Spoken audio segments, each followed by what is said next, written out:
I'll just give you one example of our instructions in love. You know, when I played football years and years and years ago, in high school and college, one of the things that was a tradition was you hazed freshmen, you initiated. And I'll be honest, I thought it was the dumbest tradition ever. I still don't understand the use of it. It was in the news the other day about the NFL. They had some hazing going on rookies. I don't understand it. Because what I tell our kids is, this young man has come out for our team as a freshman. He's a brother for us now. You should be his greatest ally and walk in those school halls. You should be his brother if he needs to know how to get to a class. If he's having a problem, you need to show him love and welcome him in. When we take our equipment in from the practice field, when we have to put pads away, when we have to do other things, our seniors do it. Because we believe in love through service and leadership through service. And you're familiar with that. This organization represents a very similar concept to that. Well, the coach says, look, Coach Pogue, that's very nice, okay? And at Mahomet, you've got great kids, and I'm sure it's true of Mahomet. But look, where I'm at, and he went on to describe in detail. I said, if you don't think there are any problems at Mahomet, you're sadly mistaken. And I said, and he said to me, well, surely you can't love every player in the Bulldog football program. And I said to him, he wasn't getting it.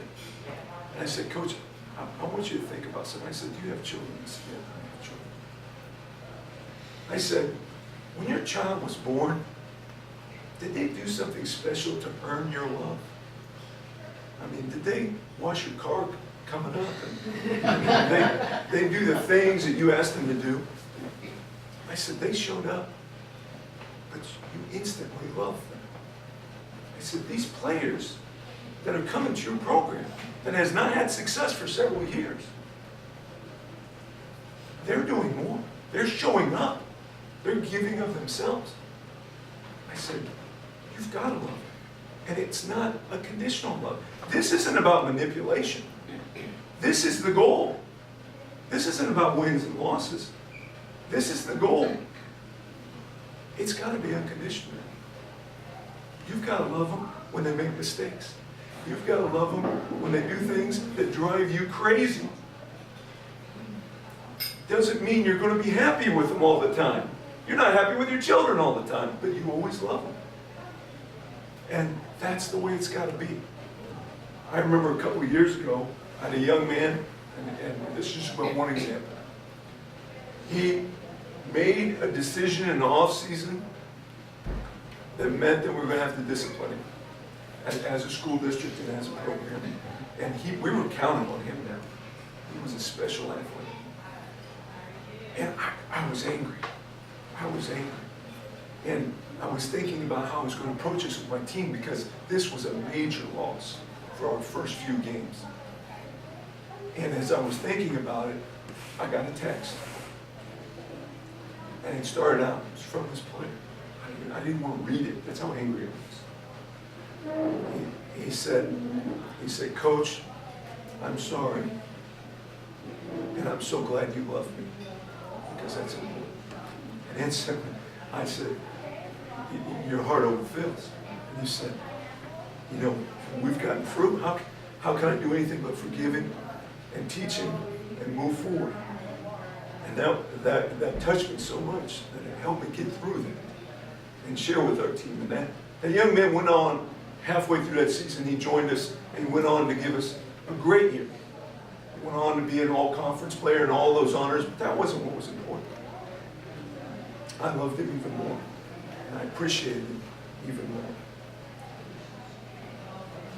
This is not about manipulation. It's not about how to get the best out of people. It's how to build a relationship. And they're going to bring their gifts if you show them the care and you show them the love. Now, I'll be 100% honest. I don't know if I ever got through to that coach. I hope I did. I hope he understood those wins and losses are going to be secondary, and those things are going to take care of themselves.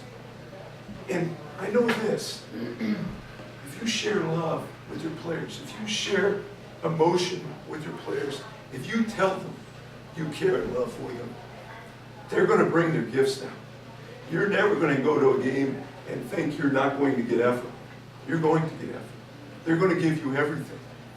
And let me share you some great news about our young people today. I'm really tired of turning on the news and people talking about the problems of our young people and how this generation is this and that and other thing. Let me tell you some good things about our young men or young people. Our young men crave discipline. They really do. They have goals that they crave discipline to achieve. Our young men are hard workers. They're not afraid of work. They will get dirty to get it done. They have open hearts to take on the challenges of today. Not just on the football field, but I mean the challenges of today. The environment around them has changed. They haven't. And they have open hearts to those challenges. Our young men are caring and authentic people. They want to have success, yes, but there is selflessness, there is giving there at levels that you don't often see even amongst adults sometimes, but it's there with our young people. Our young men are extremely motivated. They go after things. I hear about people talking about they care so deeply and they want to have success for themselves, for their society, for their families, and for their friends. And they are motivated to do that. I hear from coaches from time to time, and maybe you hear it in the community, kids are different today. Kids are this or kids are that. No, they're not. I've been coaching for 21 years. Kids are sincere, beautiful people that are worthy of talking to, are worthy of paying attention to, are worthy, most importantly, of our love. And if we at Mahomet endeavor to build our program with the pillar of true and unconditional love of every young man that walks in the door and says, I want to be a Bulldog football player, that's success in the only way that matters to me.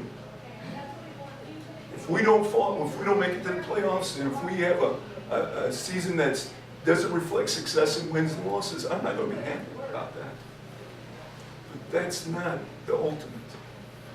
To me, if I have a young man that hugs me at the end of the season and says, I love you, coach, that's success. That's relationships. I get accused of being a player's coach.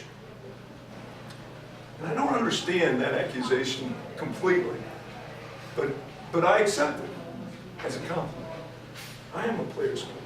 To me, that's like saying, hey, you're a kid's parent. Well, okay. I don't know what that means, but I am a player's coach. And it's my great privilege to coach our football team, to coach our kids, and to be part of this great program and all the things that we'll bring to it. So that's our coaching philosophy. And it's not what you expect. But to me, football and love, they got to go together to have a greater purpose. Thank you for inviting me this morning. I really appreciate it.